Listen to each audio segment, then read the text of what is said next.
वो तीर गोमती के शहर हमारे बा जौनपुर के नाम बाना।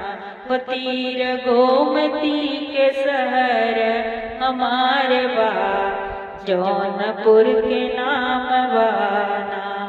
देखो बीच शहर बना माई का भवन, देखो बीच शहर बना माई का भवन। शीतला चौकियाँ कबड़ी गुण गान बा जौनपुर का नाम बाना। ओ शीतला चौकियाँ कबड़ी गुण गान बा जौनपुर के नाम बाना। राज कॉलेज जहाँ टीडी कॉलेज बना, राज कॉलेज जहाँ टीडी कॉलेज बना।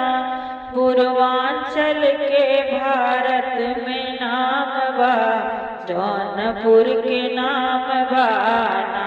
ओ पूर्वांचल में भारत के नाम बा जौनपुर के नाम बाना। तीर गोमती के शहर हमारे बा जौनपुर के नाम बाना। बेनिसाह की मिर्ती और गुड़ की जलेबी, बेनिसाह की मिर्ती और गुड़ की जलेबी। मूली जौनपुर की बड़ी मशहूर बा जौनपुर का नाम बाना। वो मूली जौनपुर का बड़ी मशहूर बा जौनपुर का नाम बाना।